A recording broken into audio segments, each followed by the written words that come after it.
빌립보서 1장 3절부터 11절까지 함께 읽습니다. 내가 너희를 생각할 때마다 나의 하나님께 감사하며 간구할 때마다 너희 무리를 위하여 기쁨으로 항상 간구함은 첫날부터 이제까지 복음에서 너희가 교제함을 인함이라. 너희 속에 착한 일을 시작하신 이가 그리스도 예수님의 날까지 이루실 줄을 우리가 확신하노라. 내가 너희 무리를 위하여 이와 같이 생각하는 것이 마땅하니 이는 너희가 내 마음에 있음이며 나의 매임과 복음을 변명함과 확정함에 너희가 다 나와 함께 은혜에 참여한 자가 됨이라. 내가 예수 그리스도의 심장으로 너희 무리를 어떻게 사모하는지 하나님이 내 증인이시니라.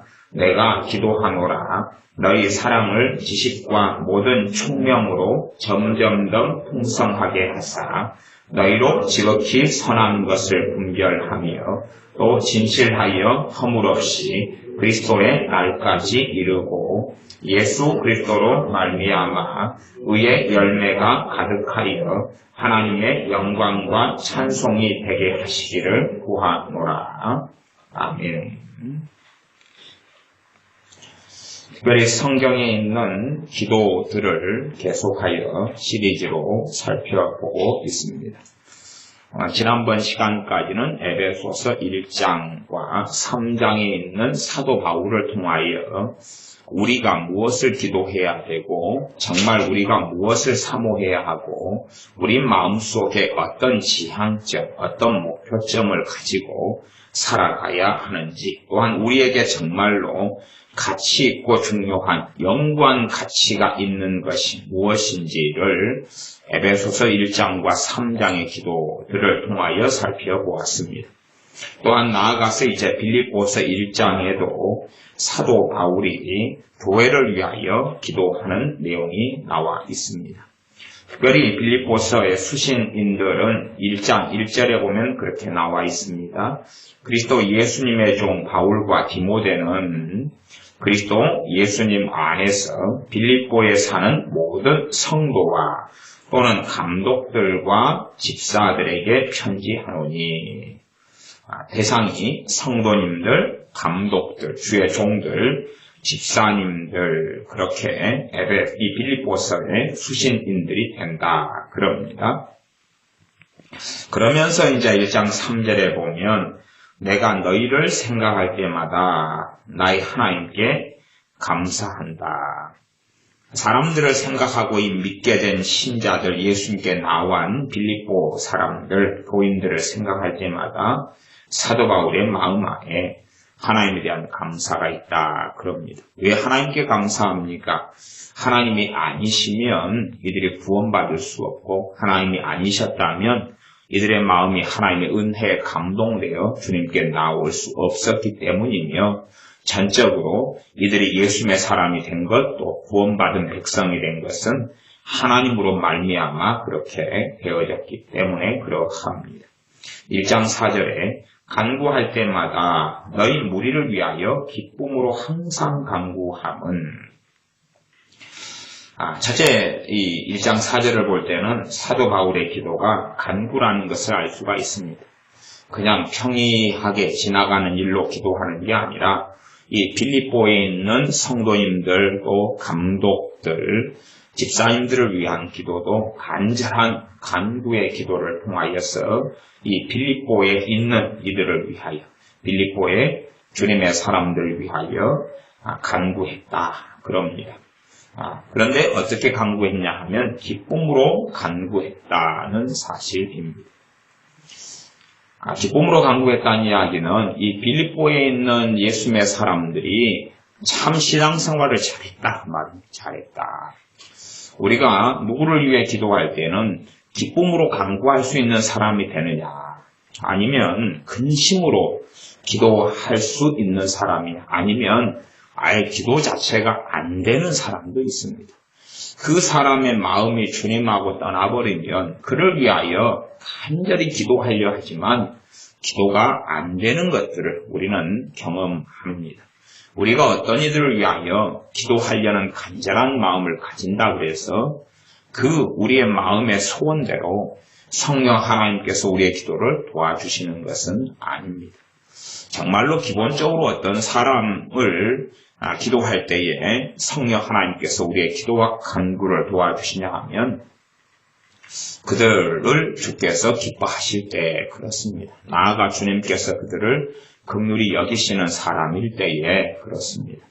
빌립보 교인들을 생각할 때마다 하나님께 감사할 제목이 있었고 그들을 위하여 간절히 기도할 때마다 기쁨으로 간절히 기도할 수 있었다라고 말씀합니다. 그러니 그런 면에서 이 빌립보 교인들은 부익부가 되는 사람들이 될 것입니다. 가진 사람들은 더 가지게 할 것이다.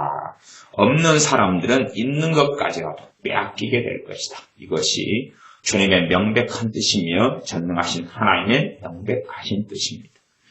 공산당 이 프롤레타리아 혁명을 통하여 주장하는 것 그런 것이 진리가 아니라 주님께서는 오히려 그들이 부르주아라고 주장하는 그러한 사상 가운데 빈익빈 부익부가 있죠. 부자들은 더 부자가 되고 가난한 사람은 더 가난한 이러한 세상은 망해야 된다. 가난한 자들이 가지게 되고 부자들이 가진 걸 내놓아야 되는 그러한 프롤레타리아 혁명이 일어나야 된다. 그것이 공산주의고 그 공산주의에서 이제 아예 사람의 우상화로 가버린 것이 주체사상 북한의 공산주의가 되어집니다. 그러나 주님께서는 말씀하시기를 더 가진 자는 더 가지게 해주겠다. 당연하게 사람들은 물질 세계를 기준으로 이야기합니다만은 주님께서는 물질 세계를 기준으로 하는 것이 아니라 물질의 이야기가 아니라 하나님과의 관계에서 이야기고 진리의 풍성함에 대한 이야기고 하나님의 영원한 가치가 있는 그러한 은혜에 대한 이야기가 되어집니다. 진실로 주님의 사람들은 많이 가난하게 살았고 많이 가지지 못하게 살았고 많이 헐벗고 살았고 심지어 감옥에 갇히고 굶주리게 살았습니다. 물질적인 부요함을 약속하신 것이 아니라 가진 자는 더 가지게 해줄 것이다.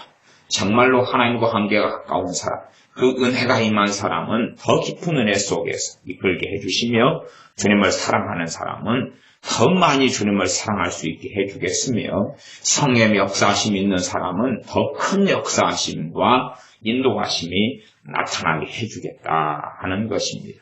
또한 나아가서 없는 사람은 은혜가 까먹어지는 사람은 더 신속하게 까먹어질 것이고 하나님의 사랑을 못 누리는 사람은 이리 찾고 저리 찾아도 하나님의 사랑을 못 누릴 것이다 하는 극단적인 말씀이 되기도 합니다.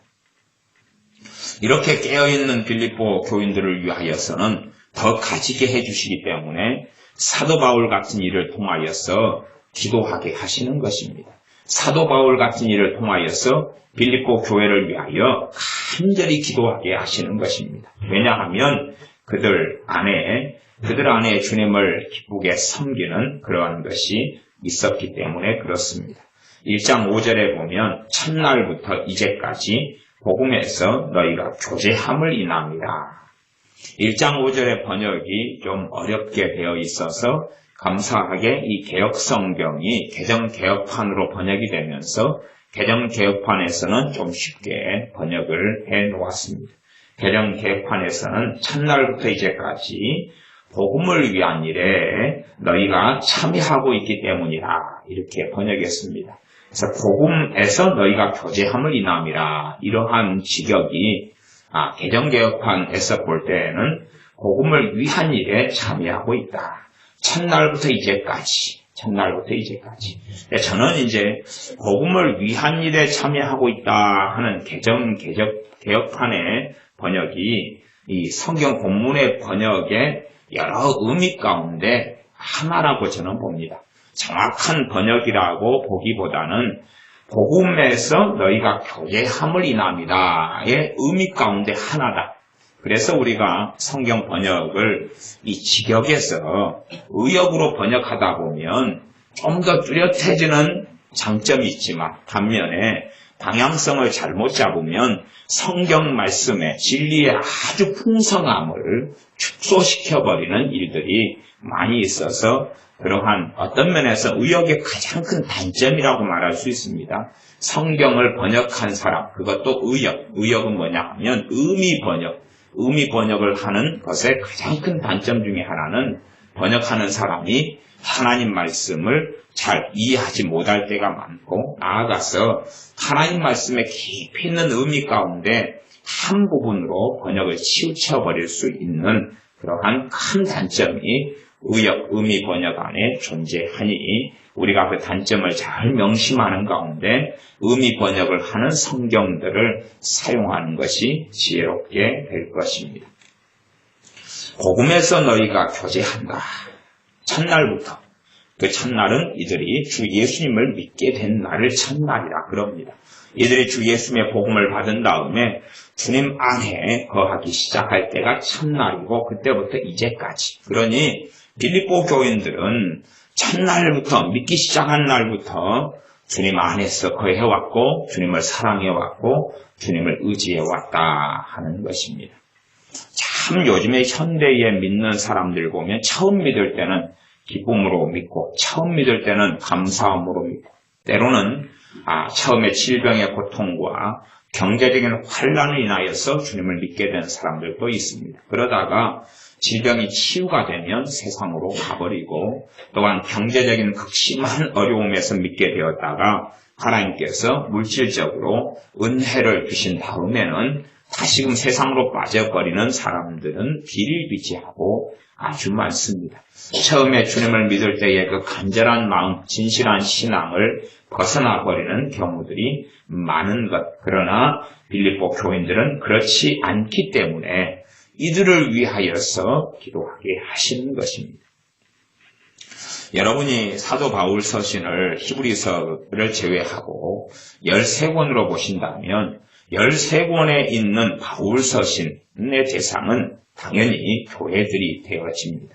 그러면 이 사도 바울을 통해서 이 13권의 서신을 받는 그런 교회들을 위한 성령 하나님의 기도가 어떤 교회들에 있느냐 하는 것을 살펴보는 것이 필요합니다. 그러나 모든 교회를 위하여 기도한 것은 아니었습니다. 모든 교회를 위하여 간절히 주님께서 기도하게 하시는 것은 아니었습니다. 극소수의 교회만을 위하여 기도하게 하셨는데, 왜냐하면 그런 교회가 깨어있는 교회였고, 처음 믿을 때부터 지금까지 복음 안에서 교제하는, 복음 안에서 떠나지 않고 복음 안에서 우리 주 예수님을 의지하고 사는 참된 신자로서, 주님을 사랑하는 사람들로서 계속하여 남아있으며 믿음의 진보를 가져왔기 때문에 그러합니다. 그러하지 예수를 믿는다 그래서 그들을 위하여 주님께서 기도를 시키시는 것은 결코 아닙니다. 저도 어떤 면에서 유감스러운 일이지만 우리 교회 교인들 또 제가 목회하는 분들을 위하여 저도 당연히 기도합니다만은, 그러나 모든 분들을 위하여 기도하려고 하지만 어떤 분을 위해서는 주님께서 기도를 아주 간략하게 시키거나 기도하려고 그래도 사람이 잊혀져 버리고 맙니다. 기억이 안 납니다. 기도하려고 해도 기억이 안 나고, 어떤 분들은 기도하려 하면 간절하게 기도가 되도록 도와주십니다. 그런 것을 기도할 때마다 유감스럽게 경험할 수밖에 없습니다. 어떤 분을 위해서, 이분을 위해서 5분, 이분을 위해서 5분, 그 다음 분을 위해서 5분, 아이들이 학교에 가면은 1, 2, 3, 4 번호를 붙이는 것처럼 기역, 니은, 디귿, 리은 순으로 맞추어서 이분을 먼저 5분 기도하고 그 다음 분 5분 기도하고, 아니면 너무 길면 사람이 많을 때 2분, 1분, 그 다음 사람 1분, 그 다음 사람 1분, 그 다음 사람 1분, 그렇게 되지 않는다는 것입니다. 그런 공정함이 하나님 앞에서는 아무런 가치가 없습니다. 하나님은 그런 식으로는 결코 행하시지 않아서 그냥 건너뛰기도 많고, 그 다음에 어떤 분을 위해 기도할 때는 1분이 아니라 10분, 20분이 돼버리고, 어떤 분을 위해서는 한 3초 기도하려 하는데도 그것도 힘들게 된다 하는 사실입니다. 빌립보 교인들은 주님의 마음에 맞는 사람들이었습니다. 그렇기 때문에 이들은 더 가져야 합니다. 더 많은 은혜를 받아야 합니다. 더 많은 주님의 사랑을 받아야 합니다. 더 놀라운 주님의 권능 속에 살아야 합니다. 그렇기 때문에 정말로 이 사도 바울 같은 이는 얼마나 바쁜 이였습니까? 참으로 바쁜 주의 종이었습니다. 그런데 이 빌립보 교회를 위하여 간절하게 기도를 시키시는 것입니다. 바쁜 주의 종인데, 왜냐하면 이 교회는 믿는 사람을 위해서는 반드시 기도가 필요하기 때문에 그렇습니다. 내가 내 힘으로, 내 의지력으로, 내 견고함으로, 내 신앙으로 내가 하나님의 뜻대로 신앙생활을 할 수 있다. 그렇게 되지를 않습니다. 아마 그런 것, 내 혼자 깨어있을 수 있고, 내 혼자 잘 먹고 잘 살 수 있고, 내 혼자 성령 충만할 수 있고, 내 혼자 거룩해질 수 있다면, 그렇다면 그 어떤 교회보다 에베소 교회나 빌립보 교회는 건강한 교회였다는 사실입니다. 그러면 건강한 교회, 깨어있는 교회를 위하여 왜 하나님께서는 그의 종 사도를 통하여 기도를 하게 하시느냐는 것입니다. 아니, 그런 교회일수록 기도가 필요 없지 않습니까? 필요 없지 않습니까? 깨어있는 교회인데, 처음 믿을 때부터 지금까지 복음 안에서 교제하며 복음 안에 살아가는 교회인데 그 교회를 위하여 왜 기도할 필요가 있겠느냐 하는 것입니다. 그 정도면 건강한 교회고 잘 먹고 잘 사는 교회인데 왜 그러냐 하는 것입니다. 차라리 문제가 심각한 갈라디아 교회 같은 경우, 갈라디아 교회는 다른 복음을 향해 쫓아가 버렸고 그 가운데 많은 이들은 주님과 다른 길을 걸어가 버렸으며 배교자가 되고 말았습니다. 그런 사람들을 위하여 기도를 해야 되는 것 아니겠습니까? 또 고린도 교회는 얼마나 심각한 문제가 많습니까? 그러면 고린도 교인들을 위하여 말하자면 그 심각한 우상숭배나 심각한 음행이나 여러 많은 것을 이 잘못된 길을 걸어가는 사람들 위하여 간절히 기도한다라고 성경에 기록되어 있고, 이런 바울의 기도 같은 내용이 에베소 1장이나 3장에 에베소 교인들을 위하여 나와 있는 게 아니라 고린도 전서에 있어가지고 고린도 교인들을 위하여 나와야 되고, 갈라디아서에 있어서 갈라디아 교인들을 위해 나와야 되는 게 맞는 것 아니겠습니까? 그런데 그게 아니라 정말로 칭찬받는 교회들을 위하여서 그 기도가 나온다는 사실입니다.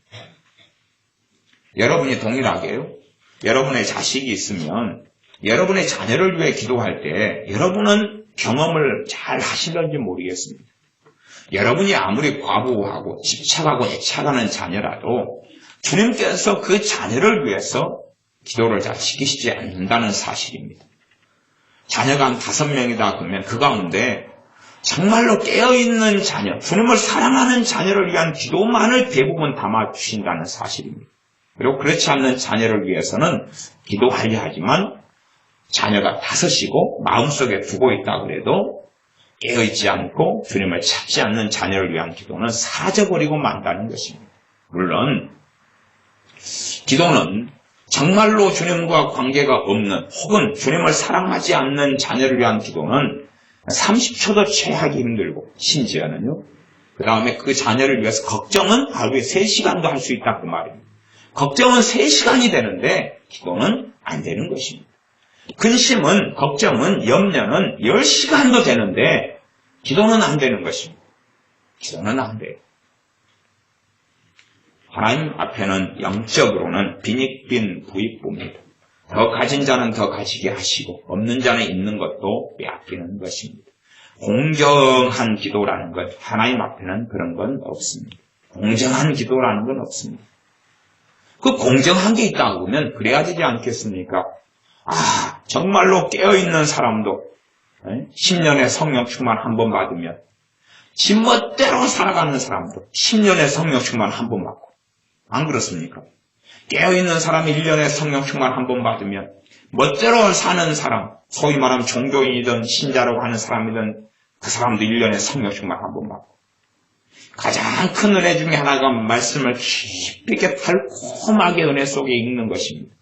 그러면 신멋대로 사는 사람들도 가만히 있는데 정말로 말씀을 달콤하게 그냥 읽어줘야 될 것 아닙니까? 그 큰 은혜 속에 속하는 건데. 하나님 말씀은 하나님의 은혜가 와야지 달콤해지고 꿀송이처럼 달아지며 기쁨이 되어집니다.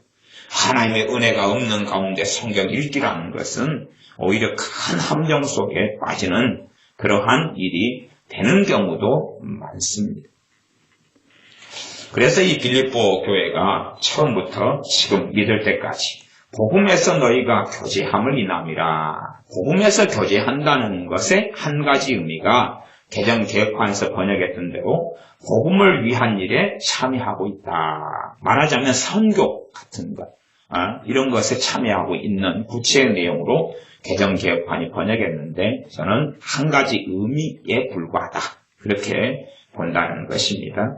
복음에서 너희가 교제한다. 이것이 헬라어 직역으로 가장 가까운 직역 중에 하나가 됩니다.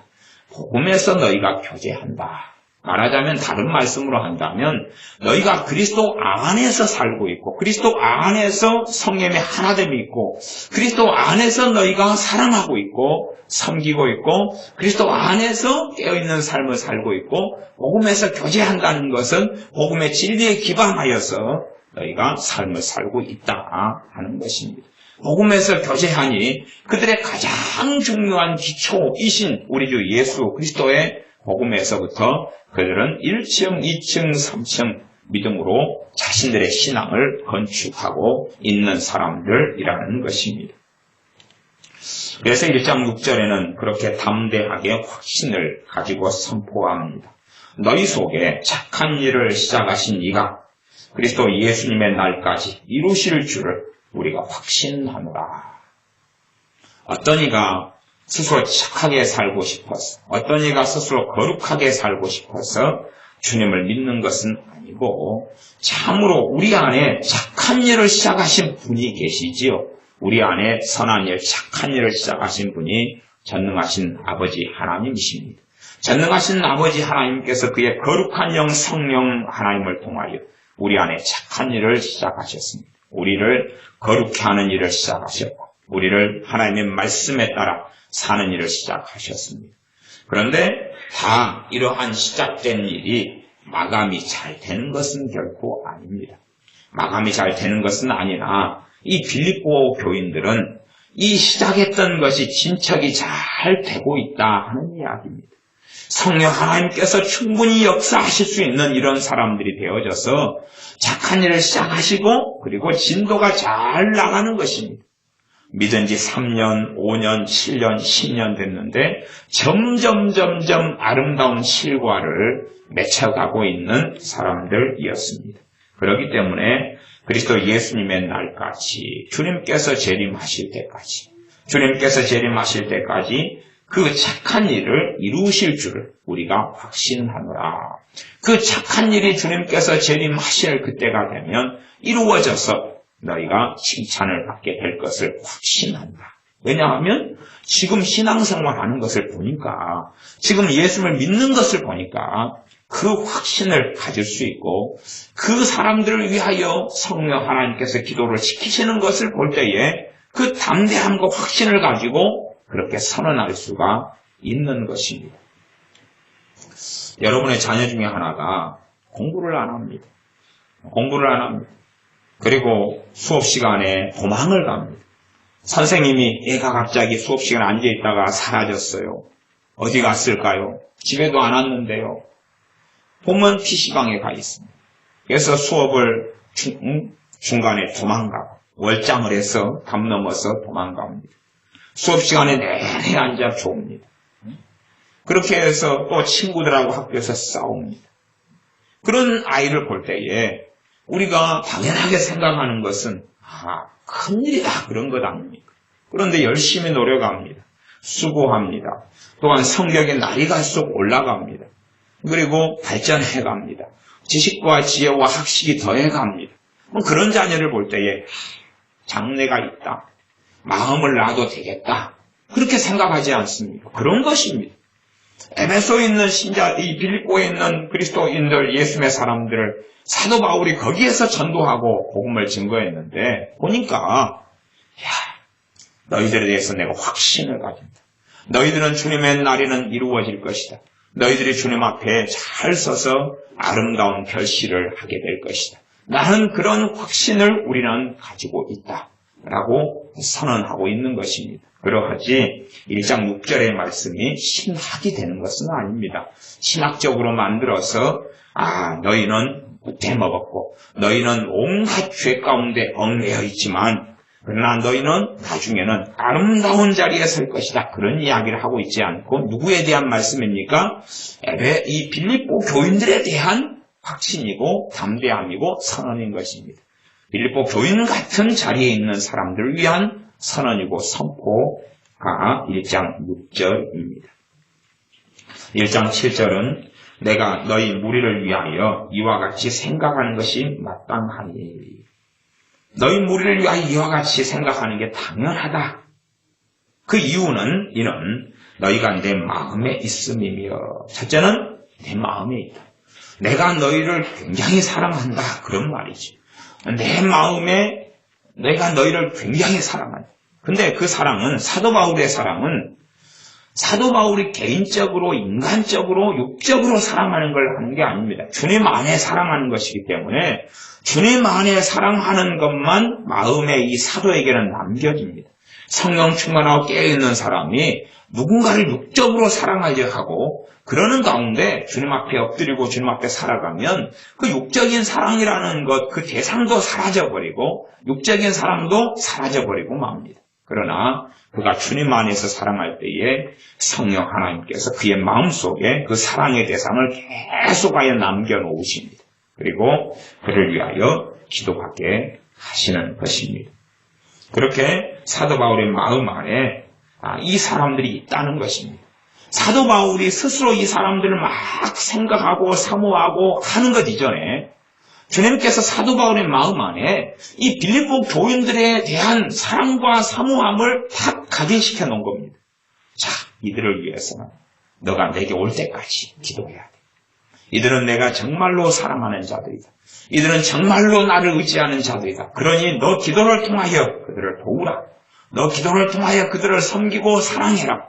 너가 복음을 전해서 거기에 교회를 세우고 복음을 전해서 그들이 마귀의 나라 사탄의 소속에서 하나님의 백성이 되도록 했지만 또한 그들에게 말씀을 많이 가르쳤지만 그들에게 그렇게 깨어있고 복음 안에 교제하는 사람들에게도 무엇이 필요하다는 이야기입니까? 기도가 필요하다는 이야기. 기도가 필요하다는 이야기.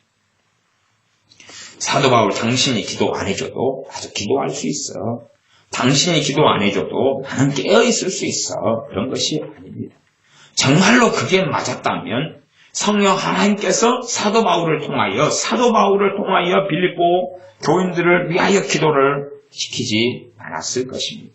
그러나 아무리 깨어있고 아무리 나아가 성령 충만한 사람이라 할지라도 서로를 위한 기도 또한 기도의 받침은 정말로 필요합니다. 왜냐하면 우리는 너무나 연약하기 때문에 그러고 우리는 얼마나 자고하며 교만해지기 쉬운 존재인지 모르기 때문에 그렇습니다. 그래서 주님께서는 자신의 제자들, 자신의 사도들에게 권능을 나누어 주셨습니다. 그리고 3년 이상을 말씀을 잘 가르치셨습니다. 그러나 제자들을 위하여 기도하십니다. 왜냐하면 시험에 빠져서 주님을 배신하고 도망가고 다시금 회복돼야 되기 때문에 그 사랑하는 제자들을 위하여 내가 기도하였다. 주님의 수제자 베드로에게 내가 너 믿음이 떨어지지 않도록 기도하였다 그럽니다. 아마 누구보다 믿음 좋을 사람으로 꼽을다면 이 베드로 사도 같은 사람이 누구보다 믿음이 좋을 것 아닙니까? 오병이의 기적이 현장에 있었죠. 직접 떡도 나누어줬고 물고기도 나누어줬고 또한 사병의 기적의 자리에 있었죠. 그래서 이 기적을 통하여서 4,000명을 먹인 자리, 5,000명을 먹인 자리, 죽은 야이로의 딸이 살아나는 그 자리에 있었죠. 또 주님께서 풍랑이를 걸어오실 때 무리를 걸어갔다가 또 빠졌던 그 기적의 현장에 있었죠. 주님께서 주무실 때에 풍랑이로 배가 정복돼 죽게 됐을 때에 주님을 깨웠을 때 주님께서 파도야 잠잠하라 하는 말씀의 현장에 베드로 사도는 있었습니다. 또한 주님께 권능을 받아서 귀신을 쫓아내며 병을 고치고 주의 말씀을 계속하여 배움을 받았습니다.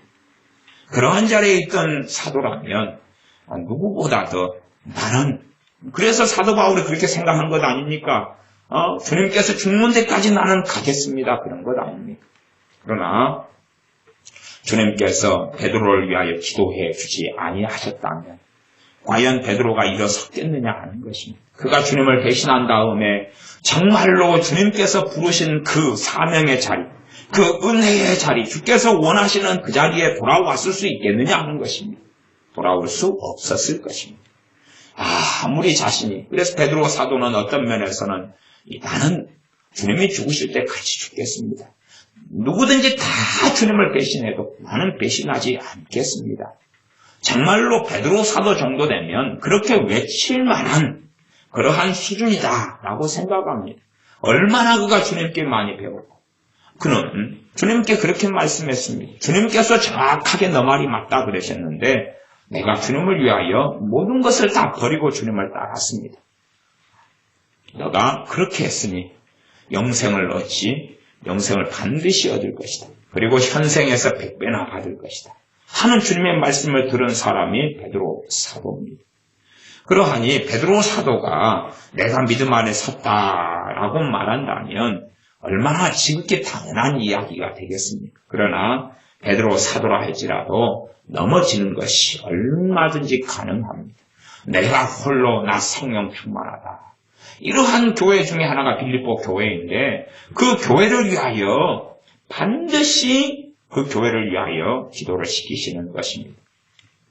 그렇다면 깨어있지 않는 사람들, 주님 앞에 서 있지 않는 사람들을 위해서는 누가 기도해 줍니까?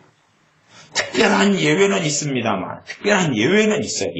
예외는 있습니다만은 주님을 사랑하지 않는 사람들을 위해서는 기도가 되지 않습니다. 기도가 되지 않아요. 주님을 사랑하지 않는 사람들 위해서는 기도가 되질 않습니다. 그럼 여러분이 경험하지 않습니까? 여러분 뱃속으로 낳은 자식이라도 경험하시지 않습니까? 경험하시지요? 여러분의 자녀라도 경험하시지요? 예를 들어 우리 박 변호사님 딸이 3명 있습니다. 그러면 박 변호사님 딸들을 위해서 기도하시지요? 기도하시잖아요. 그러면은 세 딸들 가운데 누구는 기도가 제일 인간적으로 볼 때 제법 필요하고 누구는 그래도 좀 덜 필요하고 뭐 이런 딸이 있어서 내가 보기에 이 딸은 기도가 제일 필요해. 왜 재고 많은 어려움, 재고 많은 난관, 또 재고 하나님의 큰 도움이 와야 되고 그런 절박성도 있고 그렇다고 가정할지라도 그 딸을 위하여 기도를 많이 해야 될 필요성이 있어서 걱정을 많이 하고 막상 기도할 때 기도가 잘 됩니까? 안 됩니까? 안 되죠. 오히려 이 딸은 걱정 안 해도 돼. 이 딸은 좋아. 그런 딸을 위해서는 기도가 잘 되죠. 그러지 않습니까? 윤 집사님, 최 집사님 딸이 둘이 있어도 기도가 틀리잖아요. 그걸 경험하지 않습니다. 우리의 생각하고 정말로 주님은 다르십니다. 우리의 생각하고 주님은 정말로 다르십니다. 주님의 행하심은 정말로 다르십니다. 우리가 볼 때에 내 아들은 병들었어. 내 아들은 아파. 내 아들은 상처받았어. 내 아들은 비참해. 내 아들은 무능해. 내 아들은 가진 게 없어. 내 아들은 공부도 못해. 내 아들은 성격도 나빠. 그러니 어떻게 살아갈까? 그러니 내 아들을 위해서 기도를 많이 해줘야지. 아니요, 걱정은 많이 되지만 기도는 그렇게 안 된다는 사실입니다. 주님께서는 주님 앞에 서려고 하고 주님을 찾는 사람들 위해 기도를 시키십니다. 비록 그가 죄 가운데 얽매이고 죄의 비참한 가운데 또한 마귀에게 짓눌려 산다 할지라도 그런 가운데 살아도 주님을 찾는 사람들 위해 기도를 시키셨어요. 마귀의 억압에서 벗어나도록 이끌어 가시는 것입니다. 그러나 주님을 찾지 않는 사람들을 위해서는 사실은 예외는 있으나 일반적으로는 기도를 시키시지 않습니다. 예외는 나를 긍휼히 여기셔서 예외가 있습니다. 그 사람 때문이 아니라 누구 때문에요? 나 때문에요. 나 때문에. 일반적인 예외가 그렇습니다. 내 자식인데 주님을 등지고 살아갑니다. 근데 기도를 하려해도 기도가 안 돼요. 그러나 내 자식이니 나하고 관련이 돼 있지. 너무나 참담한 일을 당할 때 그 참담한 일이 내 자식의 문제로 끝나지 않고 부모인 나의 문제로 되지 않습니까? 그러니 나를 불쌍히 여기셔서 기도를 시키실 때는 있다고 말이에요. 그 가장 비참한 참담함을 벗게 하시려고. 그러나 일반적으로는 그렇게 기도를 시키시지 않습니다. 심지어 내가 자식을 낳아서 내 자식이 이혼하게 됐습니다. 그러나 그것을 놓고도 성령 하나님은 별로 기도를 시키시지 않습니다. 어떤 자식인 경우에 기도를 시키시냐 그러면 주님을 찾고 주님을 구하는 사람들을 위해서 그렇습니다. 오히려 성령 충만한 사람들을 위해서 기도를 더 많이 시키십니다. 정말로 주님을 사랑하는 사람들을 위해 기도를 더 많이 시키십니다. 그래서 이 사도 바울을 통하여 성령 하나님께서 말할 수 없는 탄식으로 간구하시는 이런 기도 가운데 일부가 에베소서 1장 3장 또 빌립보서 1장에 이렇게 나와 있다 하는 사실입니다. 그러니 빌립보 이 교인들의 신앙의 상태를 지금 살펴보고 있는 중입니다. 1장에서 이들이 어떻게 주님 앞에서 살아오고 있는지 그러니 당연히 이들을 위하여 기도를 시키신다 하는 사실입니다. 예를 들어 저는 제가 대학 다닐 때라면 제 과 동기들이 한 30명이 전체였으니까 제 빼면 29명일 거 아닙니까? 그러면 29명을 참 여러 차례 복음을 전하려 했고 또한 전도도 해보았고 그렇습니다. 그러나 대부분은 강팍했으며 마음을 주님께 열지 않았습니다. 그리고 그 가운데 대부분은 다 지금 정교적 교사고 아직도 데모고 주체 사상에 아직도 빠져있는 사람도 많이 있고 그렇습니다. 그래서 지난번에 이 동기들과 대학 동료들, 사범대 동료들과 이 카톡으로 전체 단체 카톡방을 해가지고 한번 들어가서 한참 며칠을 머물렀는데 하는 내용이 선동, 정교적 선동, 거짓된 자료를 올리면서 다 이렇게 보도록 하는 이런 것 때문에 그냥 알고 그리고 단체 카톡방에서 빠져나왔습니다. 그러니 그런 친구들이 29명이 있다 그러면 제가 그런 친구들을 위하여 때로는 밤새워서 기도를 하고 그랬습니다. 그러나 이 믿지 않는 29명을 위하여 공평하게 주님께서 기도를 시키시지 않습니다. 유감스럽게 그 가운데 두어 명 다 구원받아야 되는 사람들인데도 그 가운데 주님께 조금 열릴 가능성이 있거나 좀 열려있는 사람 두어 명만을 위하여 때로는 한 명, 때로는 두세 명만을 위하여 기도를 시키셨습니다. 그래서 다시금 마음을 다잡고 이름표 명단을 가지고 그래서 이름을 써놓으면서 잊어먹으니까 한 명씩 지켜가면서 기도를 합니다. 다 짚어가면서 하는데도 기도가 안 되는 것입니다. 짚어가면서 해도 안 돼요. 저는 좀 고집이 세가지고 그것이 성령 하나님께서 그렇게 기도를 안 시키고 도와주시지 않는다는 것을 저는 몰랐어요. 얼마나 몰랐냐 그러면 무지해가지고 몇 년을 몰랐습니다. 몇 년을 그걸 몰랐어요. 모르니까 성령 하나님께서 제 기도를 도와주시는지 인도하시는지에 대한 감이 없어요. 그냥 제가 생각하는 기도 제목을 가지고 기도하는 거예요. 제 친척 인척만 해도 가볍게 제가 기도해야 될 친척들만 해도 단위가 100단위가 넘어갑니다. 100명이 넘어가요. 사촌 형제간들만 해도 56명인가 그러면 56명. 이종사촌, 고종사촌, 친사촌, 외사촌, 사촌만 해도 56명. 그 사촌이 6촌이 아니라. 그러니 거기에 조카들, 손주들요? 지금 손주 해봐 6촌밖에 안 되죠. 6촌. 손주들이 얼마나 많은지 기억에도 없습니다. 기억에 없어요. 아마 조카들도 결혼 안 한 조카들이 별로 없어요. 이번에도 뭐 좀 밑에 있는 조카 하나가 또 엊그저께 토요일 날 결혼식을 또 올렸습니다. 그러니 또 이제 태어나겠죠. 그까지는 이제 이름도 모르고 겨우 사촌들, 그 다음에 제 손 윗 어른들. 또 이제 몇 분 안 살았습니다. 거의 다 돌아가시고, 별로 이 큰아버지나 뭐 큰어머니나 거의 한 여자분들이 또 생명이 질기시지요. 그래서 큰어머님 두 분 빼놓고는 거의 다 이제 돌아가셨어요. 거의 다 돌아가셨어요. 남자들은 진작 다, 어른들은 다 돌아가셨고, 여자분들 좀 살아계시다가 이제 거의 돌아가시고 정리가 되어졌습니다. 그러니 그런 분들을 위해서 그래도 기도하면 숫자가 많습니다. 한 명 한 명 짚어가지고 기도하는데 그 영적인 감각이 없었어요. 분별력이 없었다 그 말. 분별력이 없어가지고 그냥 고지고대로 계속 성령 인도 안 하셔도 그냥 계속 공평하게 그래도 많은 사람당 10초씩 계속 기도를 하는 거예요. 그렇게 했는데 그런 기도를 몇 년씩 해도 열매가 없는 것입니다. 열매가 없어요. 주님께 돌아오질 않아요. 그래서 왜 돌아오지 않을까? 기도를 하는 그들을 위해 꾸준히 하는데 왜 돌아오지 않을까? 그것도 좀 시간이 흘러가면서 의문스럽고, 그리고 성령의 인도하심을 제가 거스리고 있다는 것 자체를 이해를 못했습니다. 그러다가 이제 시간이 흘러가면서 조금씩 깨닫게 되고 알게 되었습니다. 그 다음에는 기도를 그렇게는 이제 안 하게 되어졌습니다. 똑같이 기도해야 될 친척들만 한 100명 있다 그러면, 이렇게 쭉 짚어보면 그 중에서 한 100명 가운데 한 5명이나 10명이 나옵니다. 제가 기도해줘야 할 사람. 5명에서 10명이 나옵니다. 그러니까 그들만 위해서 기도하는, 그들만 위해서. 나머지는 기도가 안 됩니다. 그들만을 이제 찾아내는 것입니다. 그 5명, 10명을 찾아냅니다.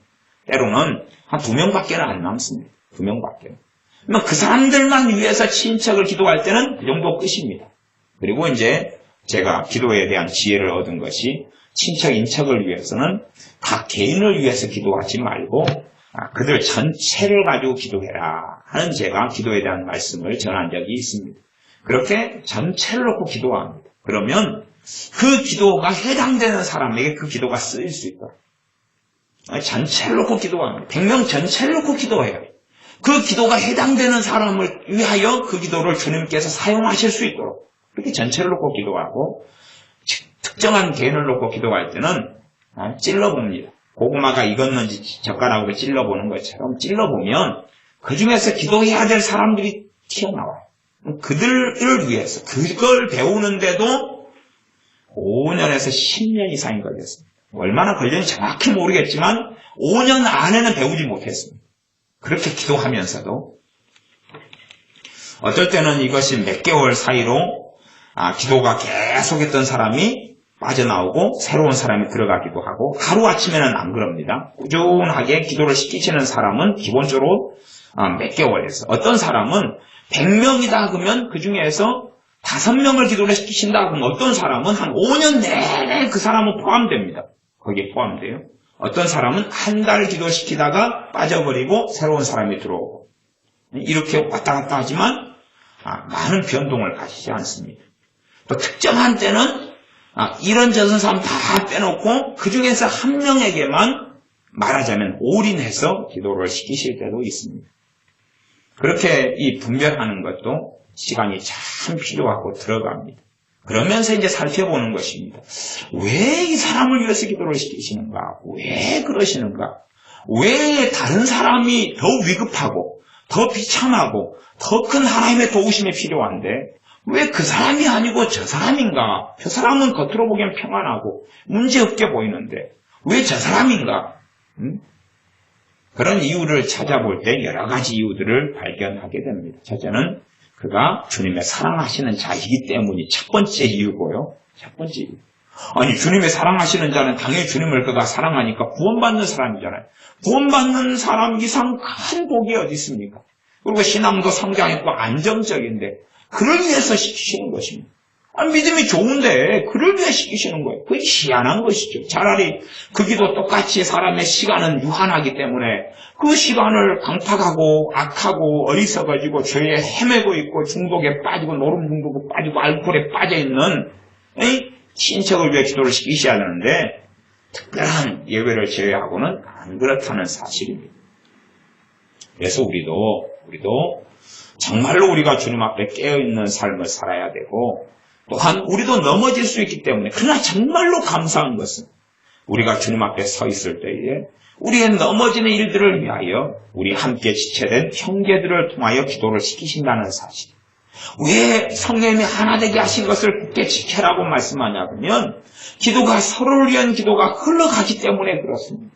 그리고 성령님께서 기도를 시키시기 때문에 내가 연약해질 때에 나를 위해서 다른 지체를 통하여 기도를 시키신다는 사실입니다. 그래서 나를 보호하시고 나를 지키십니다. 그러나 뇌털박이가 되어 있을 때는 누가 나를 위해 기도하겠습니까? 또한 내가 믿음이 아무리 깊고 크다 할지라도 내가 깨어있는 삶을 살게 되지는 않습니다. 오직 하면 사도 바울이라 할지라도 깨어있는 교회를 위해서는 이 서신서들에 뭐라고 말씀하냐면 나를 위하여 우리를 위하여 기도해 달라 그럽니다. 아니 사도 바울 정도 같으면 너희들 나 위해서 기도할 필요 없어? 나는 너희들의 기도가 필요할 정도의 그런 유치한 신앙이 아니야. 그럴 것 아닙니까? 그러나 정말로 기도의 가치가 무엇인가를 알았기 때문에 또한 나아가서 자신이 얼마나 연약한 존재인 줄 알았기 때문에 그렇습니다. 성경에 보면요. 배고픔이 얼마나 고통인 줄 잘 모르는 사람이 이해하지 못합니다만은 성경에요. 배고파서 나중에 누구를 삶아 먹습니까? 자식을 삶아 먹습니다. 그게 신체적인 몸을 가진 사람의 한계입니다. 사랑요? 배부를 때 하는 소리입니다. 자식에 대한 사랑? 자식이 죽으면 어디에 묻는다 그럽니까? 가슴에 묻는다 그러죠? 그건 배부를 때 하는 소리입니다. 가슴에 묻는데 배고프니까 자식을 삶아 먹습니까? 성경에 그런 사건이 2차례 이상이 나와 있습니다. 아시지 않습니까? 사람이 신체적인 학대와 고통의 극한에 들어가면요. 그건 부부? 그건 의미 없습니다. 부모 자식? 의미 없습니다. 형제? 의미 없습니다. 요즘 세상에 돈이 좀 문제가 되니까 그 한 배에서 태어난 형제들 여러분이 뭐 다 아시지 않습니까? 형제 사이 크게 좋지 않다는 사실. 좋지 않은 이유는 뭡니까? 돈 때문이죠. 그 다음에 돈 없는 집은 형제 사이가 갈라질 일은 별로 없는데요. 그러나 돈 있는 집은 우산, 밭, 논떼기, 집이 뭐 가치가 없는 집이면 그것까지 안 싸우는데 이거 부모님이 살고 있는 집이 저거 3억짜리예요. 근데 그거 빼앗아 먹어야 되잖아요. 그거 서로도 가져야 되잖아요. 형제요? 그 3억 정도 돈 그것 앞에서 아무 의미 없습니다. 형제 한 배에서 나서 사랑한다? 현대 사회에 그런 의미는 하나도 없습니다. 이 돈이라는 것 앞에서는 그래서 이 돈의 탐심과 탐욕에 들어간 사람은 돈 때문에 누구 돈을 다 도둑질해 먹고 사기를 칩니까? 형제 가족을 다 훔쳐먹는 것이 형제 가족. 왜 돈이라면 그건 별로 이게 신체적인 이런 고통이라든지 이 굶주림 앞에서는 이 신체의 극한의 이 문제 앞에서는 사람들은 아무것도 아닌 존재가 되고 맙니다. 그렇게 연약하다 그 말이에요. 아니 배고프어서 자식을 삶아 먹는데 그게 얼마나 사람이라는 게 존재가 나약한 존재입니까? 물론 배부를 때는 평생 자식을 빨고 핥고 사랑하고 과보호하고 챙겨주고 걱정하고 근심하고 살다 죽지요. 배부를 때는 배고플 때는 살이 포동포동하게 올랐네. 그러는 것입니다. 개 애완견요? 배부르니까 개가 이쁘지요. 배부르니까. 굶주린 세계에 살면 애완견요? 그릇으로 계산되는 것입니다. 저 몇 그릇 나올까? 몇 그릇 나올까? 이 굶주리지 않는 세계에서 애완견을 키우죠. 배부른 세계에서 키우는 것입니다. 그러지 자기는 이 강아지. 그래서 애들은, 배부른 아이들은 애완견이 죽으면 막 눈물 흘리고 웁니다. 찍찍 짜고 그 슬픔을 20년, 30년을 가져갑니다. 그건요, 배부르니까 그런 것이. 배고프고 못 먹을 때 애완견 죽으면 할렐루야. 응? 그냥 삶습니다. 잘 됐다고. 잘 됐다고 삶지 무덤 만들어 십자가 세우는 줄 압니까? 이상한 이 생각을 하네. 이 닭을 갖다가 이렇게 이름 부어줘서 토순이, 그래가 토종이, 그래가 닭을 이름 붙여줘서 이렇게 모여줘서 키웠는데 어떻게 잡아먹냐? 그것은 딴 데 가서 치킨 사 먹을 수 있으니까 나오는 이야기입니다. 치킨집 연락하니까 닭 가져오니까 그러는 것이고,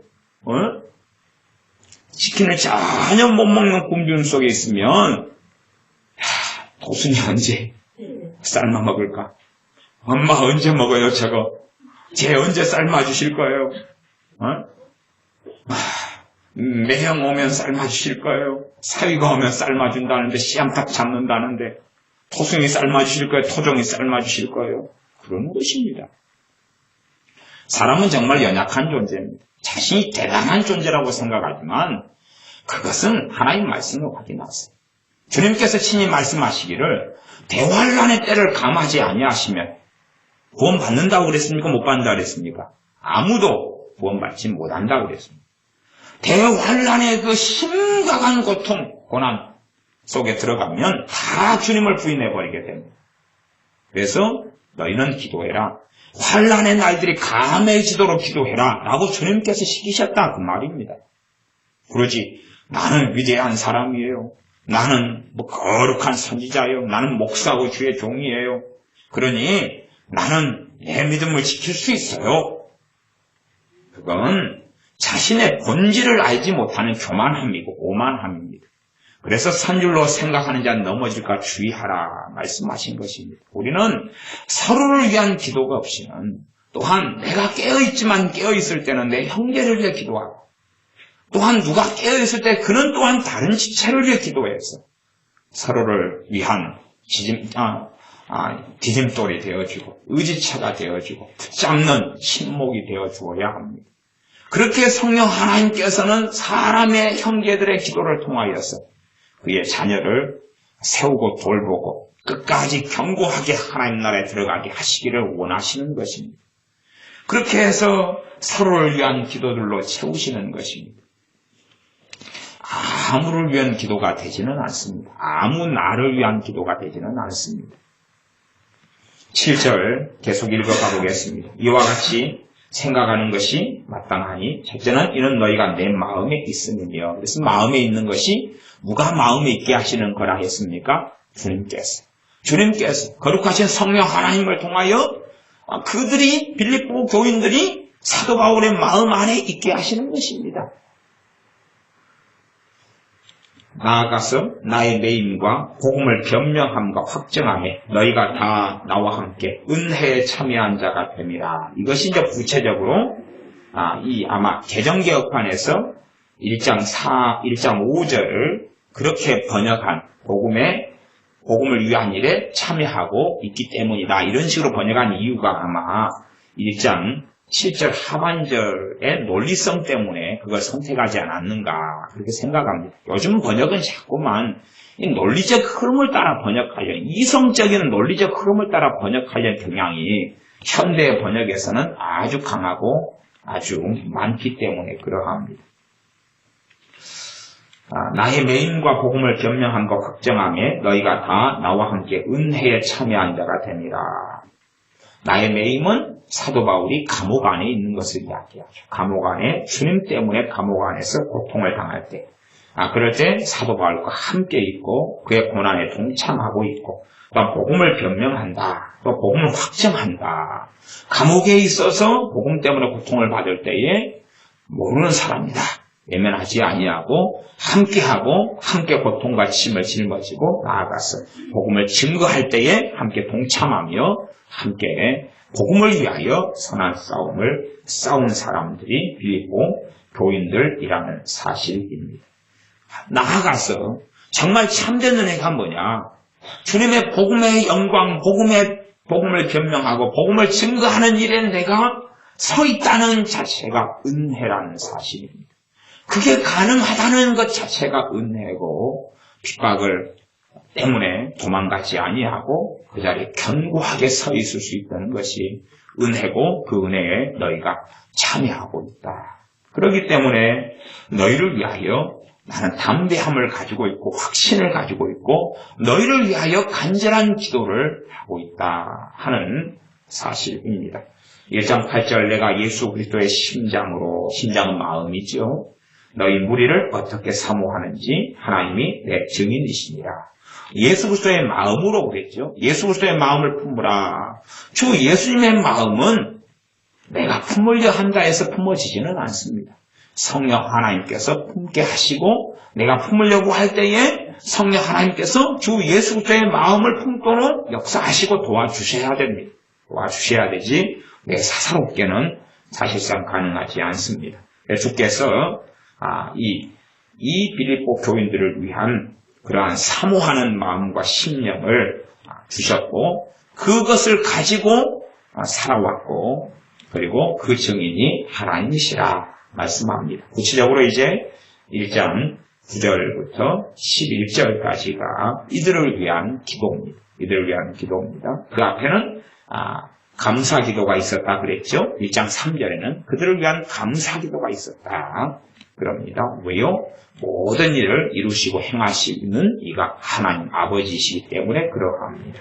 1장 9절에 내가 기도하노라 기도의 내용이 있습니다. 너희 사랑을 지식과 모든 총명으로 점점 더 풍성하게 하사. 이게 첫 번째 기도 제목입니다. 너희 사랑을 지식과 모든 총명으로 점점 풍성하게 해 주십시오 하는 것입니다. 제가 에베소 1장이나 3장과 빌립보서 1장에 바울의 기도를 살펴보면서 그런 말씀을 드렸습니다. 사실은 우리가 얼마나 하나님과 우리가 마음이 먼가 이런 말씀을 드렸습니다.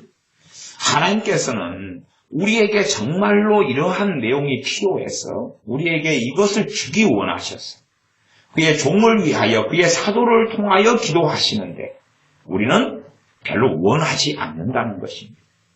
아마 우리가 우리 자녀를 가르치거나 양육할 때에 그런 경험이 많은 줄로 압니다. 우리 자녀에게 이것이 있으면 해가 되는데 우리 자녀는 그것을 원한다는 사실입니다. 우리 자녀에게 그것이 있으면 아주 좋지 않은데 우리 자녀는 그것을 원한다는 것입니다. 우리 자녀가 세상 유행가에 빠져서 유행가를 계속 듣고 살려 그럽니다. 왜냐하면 유행가를 듣는 게 자기 행복이고 기쁨이기 때문에 그래요. 당장은. 또 자기가 좋아하는 가수의 콘서트에 학교를 이렇게 뭐라 그러죠? 땡땡이를 치고 거기에 가는 것이 자기에게는 너무나 좋은 일이죠. 그러나 당장은 그렇다 그 말이에요. 그러나 부모가 볼 때는 그건 참 어리석은 일이라는 것을 봅니다. 그렇게 자신이 원하면 대부분의 사람은 그게 좋은 일이라고 생각합니다. 내 마음에 기쁨을 주면 그게 좋은 일이라고 생각합니다. 그러나 그것이 실제로 시간이 흘러가면 자기에게 얼마나 해가 됐는지 그것을 발견하고 알게 됩니다.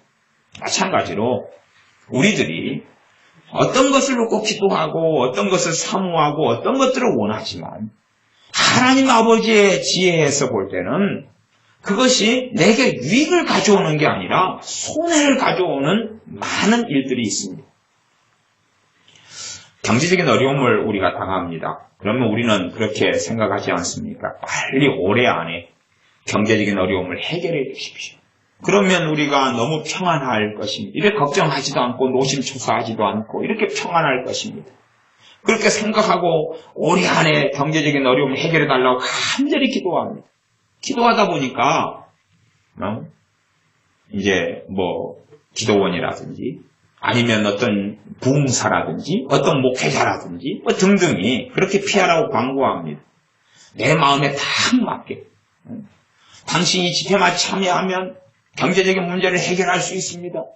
돈 냈고 돈 먹깁니다. 1,000만 원만 내놓으면 5천만 원 돌려받습니다.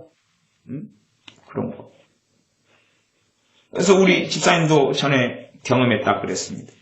어느 부흥 강사가 와가지고 1,500만 원 헌금하면 5천만 원을 곧 받게 될 거라고 설교를 했습니다. 설교하니까 우리 집사님께서 그래도 참 마음이 너그러우셔서 10만 원을 헌금하셨답니다. 10만 원.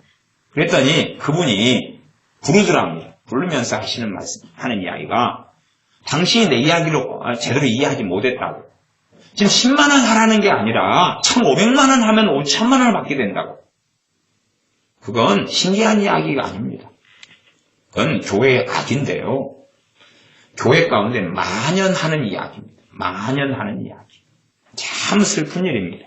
그런데 교회 안에 만연합니다. 어떤 식으로 만연하냐 그러면 지역마다 다 그런 사람이 있습니다. 교회마다 1년 되면 2차례 이상씩 부흥회를 합니다. 그러면 목회자들이 주로 어떤 강사를 부흥 강사로 초청하냐 그러면 돈 잘 뽑아내는 사람, 헌금 이야기를 얼마나 지혜롭게 해가지고 돈을 잘 뽑아내서 긁어내는가, 그런 사람을 부흥사로 섭외하고 불러댑니다. 그건 너무 그냥 아마 좀 유감스러운 이야기입니다만은 교회가 3교회라면 2교회 이상이 그런 일을 합니다. 우리 동네에도 돈 잘 뽑아내기로 유명한 사람들이 있었습니다. 어떤 목사님, 또 어떤 강사가 돈을 잘 뽑아내기로 유명한 사람들. 그러니까요, 우리 여수의 700교회 가운데 얼마 빼놓고는 다 불렀습니다. 다 불렀어요. 이상한 사이비적인 애언, 이상한 주장, 이상한 간증. 간증이라는 게 뻔한 거 아닙니까? 헌금했고 헌신했더니 하나님께서 돈 복을 주셨다. 그런 거죠.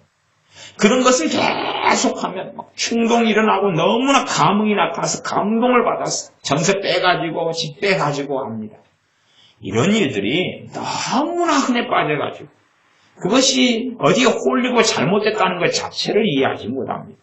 왜 근데 그런 것하고 본인이 맞냐 그러면 본인 안에 원하는 소원이 그렇기 때문에 그렇습니다. 그렇기 때문에 이것하고 맞아갈 수 있어요. 맞아갈 수 있어요. 그러나 그것하고 안 맞는 사람들은 그런 감언이설과 이상한 이야기를 들을 때에 아니다 합니다. 제 누님 중에 제 누님이다 그러면은 좀 먼 누님입니다. 한 8촌 되려나요? 8촌 되려나? 그런 누님 중에 목사님하고 결혼해서 당연히 사모님이신 분이 있었습니다. 사모님인 분이셨는데 어느 날 우리 동네에서 유명한 강사입니다. 어지간한 교회는 부흥회를 다 한 유명한 강사입니다. 저는 그 강사를 사입이라 그럽니다. 근데 유명한 강사여가지고 교회들마다 여러 번씩 불러다가 부흥 집회를 했습니다. 근데 이제 그 강사가 그렇게 말했습니다. 말하자면 그 누님 남편이니까 목사님이고 제한테는 매형이 되죠. 이제 그 매형이 그 강사의 집회에 앉아 있었습니다. 내가 뭐라고 이야기했냐 그러면 애언을 해주는 것입니다. 애언을. 뭐라고 애언하냐 그러면 목사님, 당신 옆에 있는 그 아가씨가 당신이 결혼했어야 될 당신 배우자였습니다. 근데 그 사람하고 결혼 안 했고 딴 사람하고 결혼해 살기 때문에 당신의 목회 사역이 그렇게 어려운 것입니다. 그렇게 애언해 줬습니다. 그러면 제 매형이었던, 지금은 아니니까 이혼했으니까 제 매형이었던 그 목사님이 이 부흥 강사 이야기를 듣고 아멘 했겠습니까? 노멘 했겠습니까? 아멘 했죠. 아멘 했죠. 그래서 자기 본처를 버리고 그 여자하고 살고 결혼했습니다. 자기 본처하고 이혼하고. 그러니 이제 그 사모님 되었던 그 먼 쪽으로 누님이 우리 교회에 찾아왔습니다. 그래서 울면서 여기서 한 3주일 동안 기도해요. 3주일 동안 무슨 기도했겠습니까? 남편 돌아오라고. 이야기했습니다. 안 돌아온다. 그런 사람은 안 돌아온다고 이야기했습니다. 안 돌아온다. 자기는 남편 돌아올 때까지 평생을 놓고 기도하겠다는 것입니다. 그건 몇 년 전 이야기입니다. 안 돌아온다고. 그래서 우리 교회 3층 저 갑방에서 몇 달을 지냈었습니다. 그러면서 남편 돌아오게 해달라. 그렇게 기도를 했지. 이게요, 그 매형이었던 목사님이 왜 그런 이야기를 받아들인 줄 압니까? 자기 마누라 사모님보다 그 옆에 있는 아가씨가 더 이쁘니까 그렇지요. 첫째는. 두 번째는 자기 목회가 성공하고자 하는 열망이 있는데 그것하고 탁 맞으니까 그렇지요. 아마 또 다른 문제가 있을지 모르겠습니다. 그까지는 제가 모르지만 그냥 자기 마누라하고 이 사모님하고 헤어질 명분을 찾고 있었던 거지요. 헤어지고 싶은데 합당한 명분이 없었는데 와, 저 유명한 부흥사 저분이 저렇게 애원했어. 저건 하나님으로부터 온 거야. 한 것 아닙니까? 하여튼 그런 동굴납작한 이야기부터 너무나 시리즈가 많아가지고 말을 다 못하겠어요. 근데 요즘에는 이 돈을 사랑하고 돈에 얽매여서 살아가는 무수한 사람들이 많습니다. 하나님께서 돈 문제를 일찍 해결해 주시면 아마 대부분은 빠이빠이 할 겁니다. 더 정욕적으로 더 탐욕적으로 나아가고 말 것입니다. 주님께서 돈 문제가 있는 동안에 더 겸비케 하시며 더 그의 믿음을 단련하시며 더 주님을 의지하게 하시는 하나님의 손길인데 빨리 벗어나고 싶은 것입니다. 물론 경제적인 문제가 다 하나님의 손길이라는 건 아닙니다. 아닙니다. 그러나 그럴 때도 많다는 사실입니다. 하나님의 생각과 우리 생각이 너무나 다르게 지내고 살 때도 많아요. 너무나 달라요. 그냥 달라요.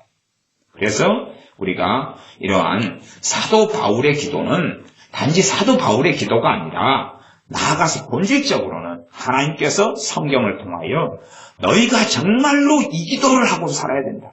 너희가 정말로 이 영원한 가치가 있는 기도가 너희가 정말로 원하는 기도가 되어야 된다. 말하자면 그의 나라와 그의 의를 구하라. 그래야만 이 모든 것을 더하시리라.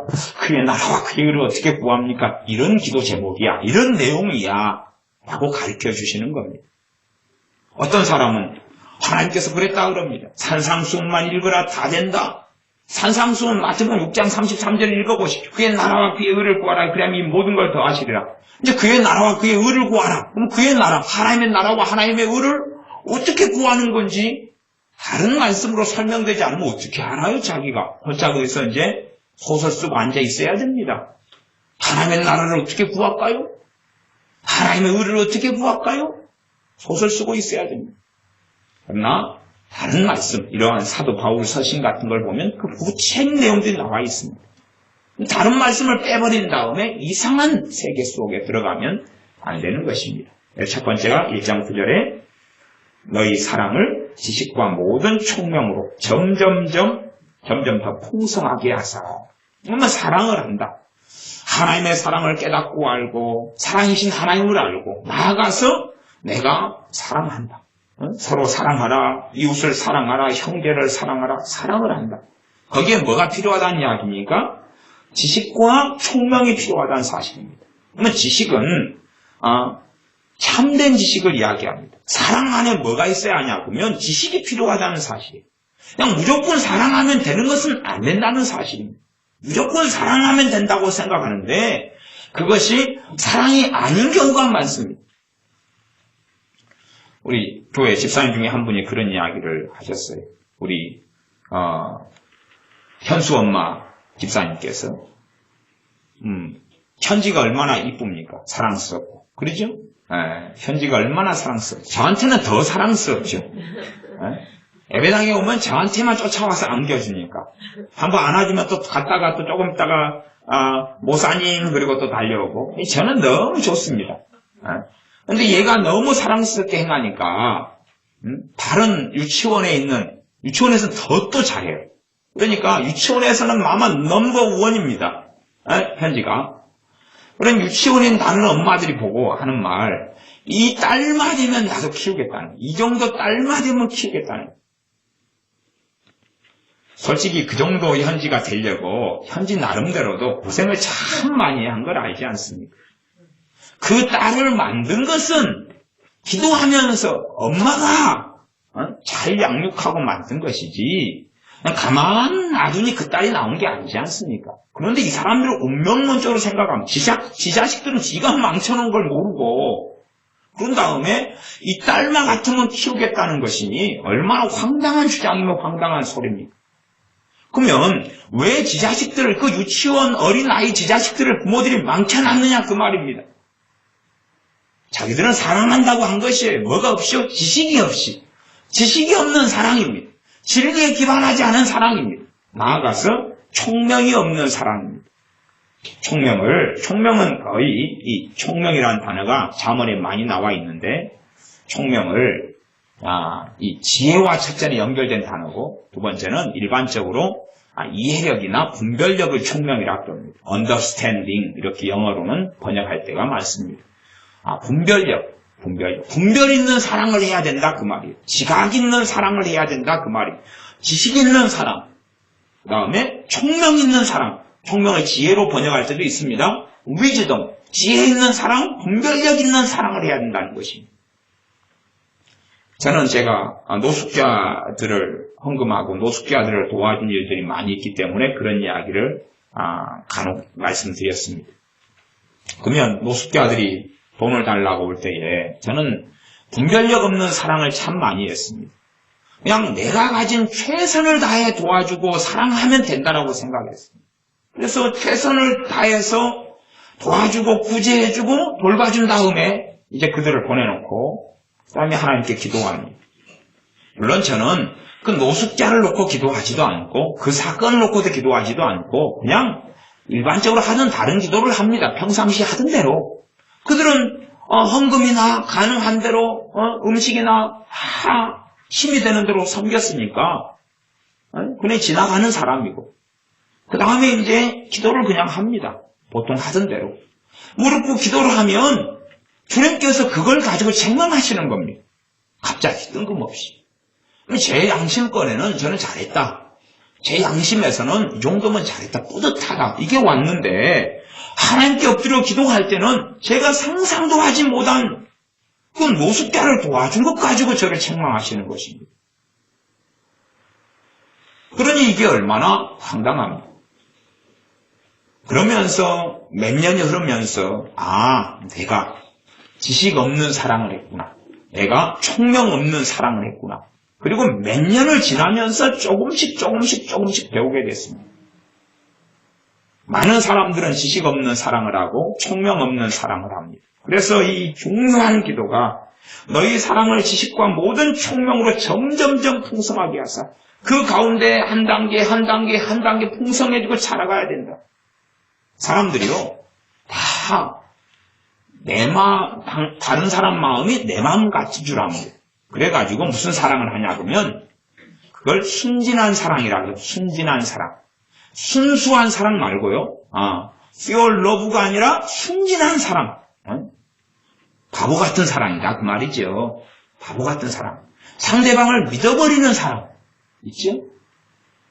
돈을 누가 빌립니다. 그러면 간절한 마음으로 상대방의 돈을 빌리지만 물론 신실한 사람들도 있지만 많은 경우에 갚아주고 싶으나 무엇이 거짓말합니까? 돈이 거짓말한다 그러죠? 돈이 거짓말한다. 그래서 여러분이 혹시 은행에서 돈 찾으실 때 거짓말하는 돈인가 참말하는 돈인가 그것까지 다 은행 직원한테 물어보셔야 됩니다. 돈이 거짓말한다 그랬으니까.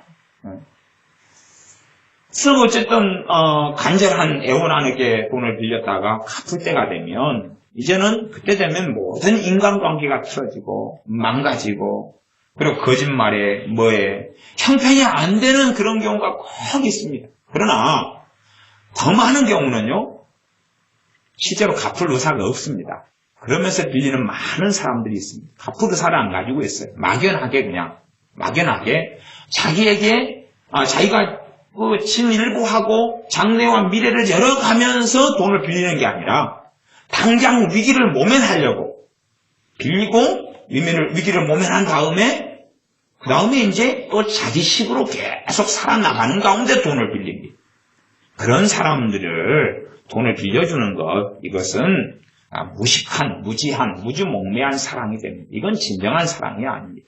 제가 어떨 때는 주님께 책망을 노숙자에게 돈을 몇십만 원 구제비를 준 다음에 책망을 들었는데 그 다음에 이제 감사하게 길을 걸어갔는데 그 노숙자가 그 돈을 술 마시고 있는 걸 본 겁니다. 술 마시고 있는 거죠. 그러니 주님께서 책망하신 거죠. 제가 뭘 준 겁니까? 헌금으로 술값을 준 겁니다. 술값을.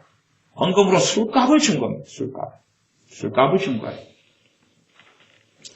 그러한 일의 시나리오가 많습니다. 이게 그런 어리석은 순진한 사랑을 많이 했더라 그 말입니다. 그러면서 이게 정말 지식 있는 사랑을 배워가야 되고 이 총명 있는 사랑을 배워가야 한다는 것을 이제 알게 되었습니다. 물론 사람들은 이걸 잘 모릅니다. 이 기도가 얼마나 가치 있고 중요한 기도인지를 모릅니다. 그래서 이걸 모르는 가운데 이제 여기에서 성장하지 않고 배우자를 고릅니다. 배우자를 골라. 어쩌다가 잘 맞아버리면 너무 감사하고 좋습니다. 소 뒷걸음질로 쥐를 잡았거든요. 너무 감사하고 좋아요. 그런 경우는 아주 그냥 로또 당첨된 것보다 제가 축하를 드릴 일입니다. 그렇죠?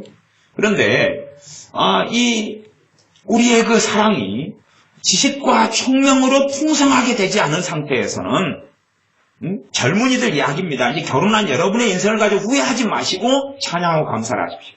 아셨습니까? 결혼한 다음에 찬양하고 감사하십시오. 근데 결혼하기 전에 많은 아가씨 아니면 청년들이 그들의 사랑에 지식과 총명이 더해지지 않으니까 분별력이 없어요. 사랑이면 다 된다고 생각하는 것입니다. 사랑한다고 생각하면서 지식이 없어요. 총명이 없어요. 감정적 정서적인 사랑으로 달려가 버립니다. 그리고 인생이 비참해집니다. 인생이 비참해져요. 우리가 이번에 우리 무진이가 참 아끼고 돈을 아껴가지고 문제지를 하나 주문을 했어요. 문제지가 오늘인가 왔어요. 세상에 문제지를 자기는 6학년이면서 5학년 걸 주문한 거 아닙니까? 근데 문제지가 오면서요, 밖에가 정확하게 명시되어 있었습니다. 계약서에가. 문제지가 이상이 있어서 교환은 됩니다. 그러나 이상 없는데 반품은 절대 안 됩니다. 그렇게 써져 있는 거예요. 그래서 자기는 이미 6학년이 된 자기가 5학년 문제집을 구입했어요. 깜빡 잊어먹은 모양이에요. 깜빡 실수했거나 그래가지고 아까운 돈을 날렸다는 사실입니다. 이제 복 받을 자가 받게 되겠죠. 5학년인 누군가가 그 문제집을 가만히 있다가 받게 되겠고, 이제 무진이 아빠께서는 그러셨습니다. 내가 사줘야지 어쩌겠냐. 그리고 이제 돈을 쓰셔야 되는 상황이 됩니다. 이 사랑에는 지식과 모든 총명이 필요하고, 그렇게 풍성하게 되었을 때에 우리는 바른 분별력을 가질 수 있습니다. 저는 사람들을 많이 믿어왔기 때문에 실제로는 이 전도사님이나 뭐 이렇게 주의 종이나 부교역자나 아니면 또 어떤 집사님이나 이게 교회 안에 이렇게 등록하고 다니실 때나 이렇게 할 때에 제 목회하는 여정 속에서 이렇게 그냥 좋은 마음으로 서로 좋은 마음인 줄 알았는데 그들이 어느 때가 흘러가면서 그러면서 사실 안 좋은 사람들이라는 것을 나중에 발견하게 된 일이 몇 차례가 있습니다.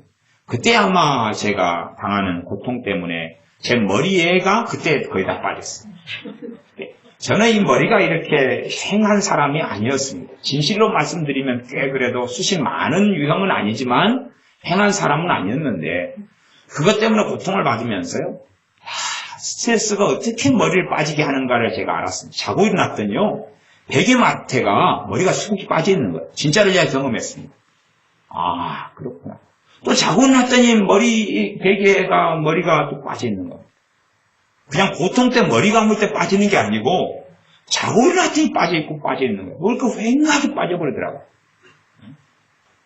어쨌든 감사하게 뭐 그런 분들이 교인들을 또 이제 여러분들을 선동해서 또 나가주시고 그런 다음에 이제 또 평안해지고 그런 상황을 몇 차례를 거치면서 참으로 이게 지식 있는 사랑, 총명 있는 사랑이 필요하구나 하는 것을 여러 부분에서 경험하게 되었습니다. 어디에 선교 헌금을 쭉 보내오고 있었는데 어느 때 주님께서 그걸 반대하시는 겁니다. 반대하시는 거예요. 선교지를 제가 모릅니다. 모르고 이제 그 사람 자체를, 선교사님 자체를 알기 때문에 그렇기 때문에 그분의 어떤 제가 추적 60분을 해서 그분의 인생과 삶을 추적하지는 않지 않습니까? 모릅니다. 모르는데 어느 때에 선교를 했더니 주님께서 안 된다고 그러시는 거예요. 지금도 왜 안 된다고 했는지는 모르겠습니다.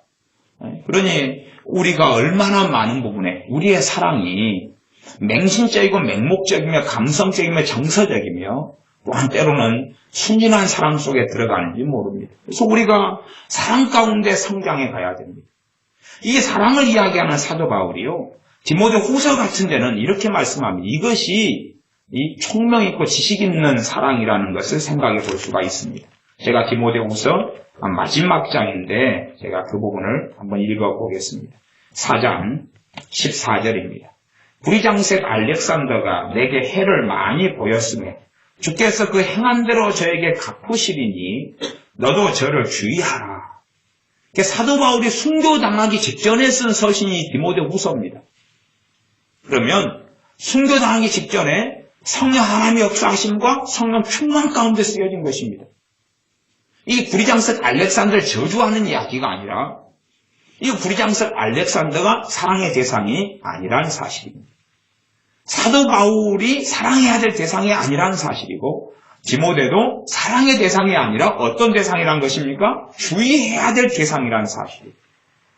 지식 있는 총명 있는 사랑을 하면 주께서 내게 붙인 사람인지 내가 사랑의 교제를 해야 되는 사람인지 아니면 정말로 조심하고 주의해야 될 사람인지를 배우게 되고 알게 됩니다. 그러나 순진한 사람, 어리석은 사람은 모든 사람을 사랑의 대상으로 합니다. 이게 사도 바울은 성령 충만했던, 그래서 이 디모데 후서에서는 내가 달려갈 길을 잘 마쳤다고 감사하지 않습니까? 이 주의 종이 성령님의 친히 기록해 하심으로 기록한 성경입니다. 너도 저를 주의하라. 제가 우리말을 심히 대적하였느니라. 그러면서 마지막 이야기를 자신의 영적 아들 또한 사도인 디모데에게 전하고 있는 것입니다. 1장 10절입니다. 너희로 지극히 선한 것을 분별하며 지극히 선한 것을 분별하라 그럽니다. 참 이 분별력, 무엇을 분별하는 건요? 선한 것을 분별하는 것. 얼마나 필요한지 모릅니다. 지금 시대에는 미혹하는 일이 너무 많고 하나님 말씀 왜곡하는 일이 너무 많고 거짓하는 일이 너무나 많습니다. 너무나 많아서 갈수록 주님께서 말씀하시기를 미혹해되는 일이 갈수록 더 횡행하게 될 것이라고 말씀합니다. 그러니 우리에게 얼마나 더 필요한 기도가 너희로 지극히 선한 것을 분별하라는 것입니다. 어떤 주의 종들은 설교 시간에 그런 이야기를 하는 것을 들었습니다. 여러분은 저만 믿으세요. 여러분은 저만 믿으세요. 제가 가르쳐주는 데만 하세요. 나는 하나님의 계시를 받고 뜻을 잘합니다. 나는 이런 학위를 박사학위를 가지고 있습니다. 성경을 몇 독을 읽었습니다. 그러니 나를 따르십시오. 그러면 됩니다. 의심하지 마세요. 그러는 거예요. 그런 주의 종들이 있습니다. 그것도 아니지요. 아니요. 우리가 따라야 할 분은 주님이시고 주님께서 보내신 성령 하나님께서 우리 안에 어떻게 역사하시는 줄을 확인해 가면서 어떤 주의 종의 말이 무조건 받아들일 문제가 아니라 우리 안에 임하신 성령 하나님의 역사하심을 따라서 확인하고 점검하고 두드려 봐야 되는 일들이 유감스럽게 많은 것이 현 시대입니다. 그렇지 않으면 참 어리석어지게 됩니다. 그런 이야기를 드리는 게 참 유감스럽습니다만은 우리나라에서 신앙 서적이 있으면 베스트셀러가 막 100권 아니면 50권 이렇게 나와 있다면 그냥 상위권에 랭킹되어 있는 이런 주의 종입니다. 이런 주의 종의 설교를 제가 이번은 3월 1일자도 제가 들어봤고 주일날 3월 8일날 주일 설교도 들어봤습니다. 그런데 정말로 얼토당토하는 주장을 펼치는 것입니다. 아주 황당한 주장을 펼치는 것을 듣습니다. 황당한 주장은 뭐냐면 예를 들어 믿음을 정의 내립니다. 믿음을 정의 내리기를 믿음은 예수님을 바라보는 것이다 정의를 내립니다. 믿음은 예수님을 바라보는 것이다 정의를 내려요. 이게 얼마나 황당하고 무서운 일이냐 그러면요. 그 정의가 맞다면 너무 좋은 일입니다. 그러나 그 정의가 틀리다면 어떻게 됩니까? 성경에 있는 모든 믿음을 어떻게 만들어버립니까? 다 뒤집어 엎어버립니다. 끊임없이 이 성경 구절, 저 성경 구절을 가져다가 믿음은 예수님을 바라보는 것이라고 주장합니다. 히브리서에는 그렇게 나와 있습니다. 히브리서 12장에 보면 믿음의 주요 온전케 하시는 이 예수님을 바라보라 그랬습니다. 그러면 그건 믿음의 정입니까? 아닙니까? 아니죠. 본면이죠. 근데 그 구절을 언급하면서 보시오. 여기 믿음의 정의가 정확하게 예수님을 바라보는 것이 믿음의 정의라고 나와 있겠습니다라고 말을 하고 설명하고 베레베 구절들을 갖다가 그렇게 계속하게 뒤집어 엎습니다. 물론 사람들은 아멘하고 그 목사님은 큰 교회 목사님입니다. 베스트셀러를 너무 많이 쓴 사람입니다. 그러면 믿음의 정의가 예수님을 바라보는 것이라면 믿음 단어 대신에 예수님을 바라보는 것, 그 단어를 집어넣은 말이 돼야 되잖아요. 그렇죠? 그 가운데 어떤 본문은 말이 됩니다. 공통점이 있으니까. 또 그렇게 바꾸어서도 가능한 부분이 있으니까. 그런데 예를 들어 너희가 저 산을 명하여 바다에 던지우라 하고 그 말하는 것이 너희 마음에 이룰 줄 믿으면 그대로 되리라. 거기에다 한번 넣어볼까요? 너희가 저 산을 명하여 바다에 던지우라 하고 그 말하는 것이 이룰 줄 마음에 예수님을 바라보면 그대로 되리라. 와, 예수님을 바라보는 것은 어떤 사람도 24시간도 한다 그러지 않습니까? 야, 그러면 산 옮기기 쉽네요. 얼마나 놀랍습니까? 이제 자다가 우리는 머리 위에 산이 떨어질 걸 걱정해야 됩니다. 그러지 않습니까? 산을 갖다 바다에 던지는 중에 마음에서 예수님을 안 바라봐 버립니다. 이렇게 산이 바다에 날아가다가 우리는 바닷가니까 더 위험하죠. 계속 바다 쪽으로 날아올 것 아닙니까? 그러다가 우리 머리 맞춰 뚝 떨어져 버리는 것입니다. 상대방을 먼저 해치워버려야 될 것 같아요. 산을 그 사람 쪽에 있는 데다 집어 던져버려야 되죠. 그 사람이 먼저 집어 던져버리면 죽을 것 아니면 갑자기 자다가 산을 던져버리니까. 아니 산을 바다에 던지는 것도 되는데 왜 집어 던지기가 못하겠습니까? 마음에 이룰 줄 예수님을 바라보면 산이 옮겨지는 것 아닙니까? 뭐 산만 옮겨지겠습니까? 태풍도 멈추겠죠. 그 말씀이 아니지 않습니까? 믿음은 예수님을 바라보는 것이다. 그 정도 틀렸다는 거 분별을 못하면 그건 바보 얼치기 아닙니까? 믿음의 정의가 그런 식으로 단순하게 될 수 있는 문제가 아닙니다. 그냥 믿음은 그냥 믿음이죠. 그건 부부 사이에. 당신은 당신 남편 믿습니까? 믿죠. 어떻게 믿습니까? 얘는 남편과 내가 20년 살아보니까 그래서 실수도 있고 좀 허물도 있지만 그래도 믿을 만한 사람입니다. 그래서 나 믿고 삽니다. 아니 믿음 그 정도면 아는 것 아닙니까? 믿음이 뭔지 알지 않습니까? 당신 자식 믿습니까? 신부름 보내놨더니 신부름 하라고 돈 줬더니 그걸 그대로 순수하게 할 자식인데 믿습니까? 아니 못 믿어요. 제가 돈 빼돌린 게 몇 번인데 믿어요. 알지 않습니까? 믿음의 정의가 뭔지. 쓰지 않아요. 믿음이라는 단어를. 그 상식에 근거해야지요. 상식에 근거해야지. 그러면 이 천지 만물을 하나님께서 창조하셨다. 믿습니까? 아멘. 그럽니다. 그러면 이 천지 만물을 하나님께서 창조하셨습니다. 예수님을 마음에 바라보십니까? 아멘. 갑자기 또 왜 문맥상 말이 이상한 걸 띄세요? 그게 믿음의 정의입니다. 천지 만물을 하나님께서 창조하신 걸 믿습니까? 믿는다는 뜻은 예수님을 바라보는 것입니다. 믿습니까? 천지 만물을 하나님이 창조하신 것을 예수님을 마음에 바라봅니까? 집어넣어야 말이 될 것 아닙니까? 성경 구절을 난잡하게 만드는 사람들이 많습니다. 그래서 성경은 뭐라고 말씀하냐 그러면 너희로 지극히 선한 것을 분별하라 그럽니다. 정말로 바르게 말씀이 해석됐는지 바르게 하나님 말씀 66권에 입각하여서 바르게 전하고 있는지 그럴듯한 말인지 면 히브리서 10장에 있는 믿음의 주요 온전케 하신 예수님을 바라보라 그 말은 그 앞에 뒤에 말씀들이 다 있어요. 그 다음에 온전케 하신 예수님을 바라보라 그 말은 주님께서만이 우리를 온전케 하신다는 이야기입니다. 그 주님을 의지하라는 뜻이 기본적으로 포함되어 있는 것입니다. 그러지 마음이 예수님을 바라보고만 있어요? 24시간 동안? 예수님을 바라보려면 기본적으로 관상기도 같은 거 해야 됩니다. 그 다음에 마음속에 예수님을 바라보고 있으려면 예수님에 대한 형상을 그려야 됩니다. 안 그렇습니까? 예수님 24시간 동안 가만히 바라보고 있어요. 그러면 이제 24시간 동안 예수님을 바라봐야지 예수님과 동행한다 그럽니다. 그래야지 구원받는다 그래요, 이제. 믿음으로 구원받지요. 그냥 믿음의 정의를 예수님을 바라보는 걸로 했어요. 그 다음에 그거 짧게 바라보면 안 되고 24시간 바라봐야 되는 것이 참된 믿음이고 그런 사람이 구원받는다고 설교했다 그 말입니다. 그 설교에 3월 8일날 설교에. 그러면 잠 안 잡니까? 잠 안 잡니까? 잠자는 시간에 예수님 바라봅니까? 안 바라봅니까? 안 바라보지요. 그때는 이제 구원 못 받는 것 아닙니까? 그때는 천국 못 가는 것 아닙니까? 예수님 바라보다가 문제는 변비가 있어요. 변비가 있어요. 힘쓰다 보면 까먹지 않습니까? 안 까먹습니까? 까먹잖아요. 예수님 안 바라봐지잖아요.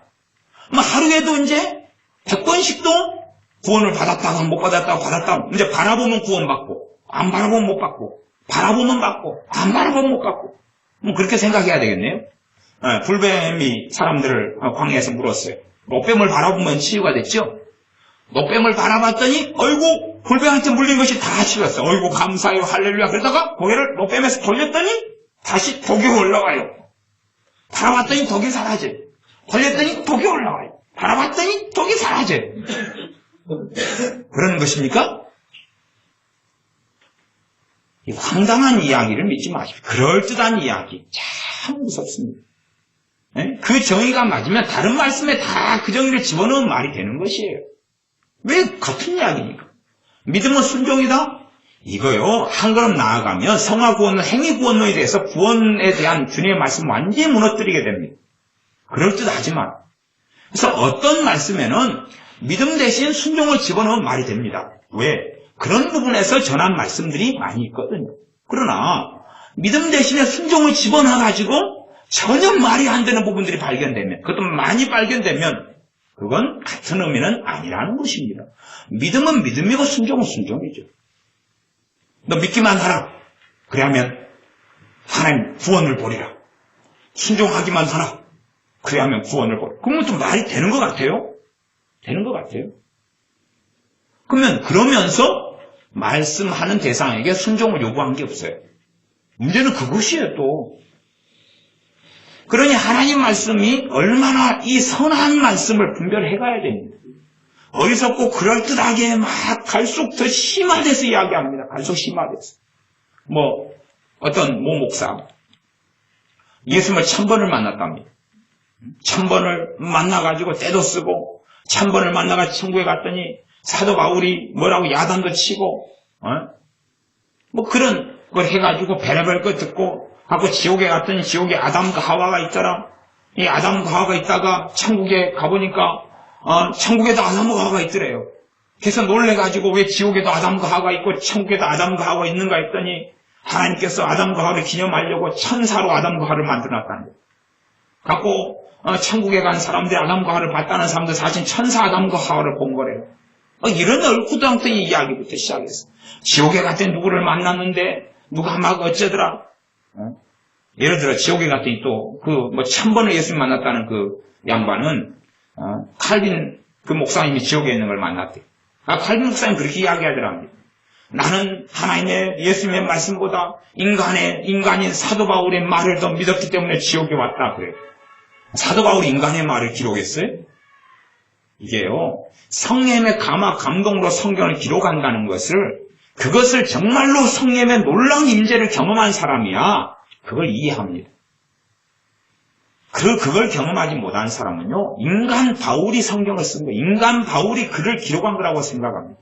성령의 놀라운 임재 가운데 말해본 사람, 성령의 놀라운 임재 가운데 들어가 본 사람이야 그것보다 10배, 100배, 1000배가 강한 임재하심 속에 성경을 사로잡혀 기록한다는 것을 이해합니다. 박사 받은 사람, 성령의 놀라운 임재 속에 들어가 보지 않은 사람은 그거 이해 못합니다. 이렇게 생각해서 적고, 그러니 바울 신학이 나왔죠. 바울 신학이 도대체 어디 있습니까? 예수부터 신학 외에는 없지요. 신학교 들어가면 바울 신학 무진장 공부함. 그거 모르면 바보고 간첩이라 그럽니다. 그러면 바울 신학 따로 있고 마가 신학 따로 있는 줄 압니까? 그런 거 없습니다. 하나님의 신학 하나밖에 없습니다. 하나님께서 원하신 신학 하나밖에 없습니다. 무슨 바울 신학이 어디 있습니까?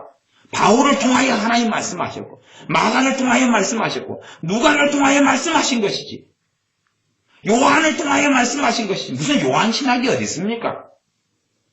물론 제 서재에는 있습니다. 저 서재에는 바울 신학책도 많이 있고요. 요한 신학책도 있고 마가 신학책도 있고 마태 신학책도 있고 많이 있습니다. 신학자들은 성령의 놀라운 임재하심을 경험하지 않았기 때문에 사람이 그냥 생각하고 계산하고 예수 전승 전승을 들어가지고 풍어를 듣고 쓰고 그따위 소리를 짓거립니다. 그러나 그건 얼마나 어리석은 것인지 거기에서 그럴싸한 소리가 나와도 진리가 되지 않습니다.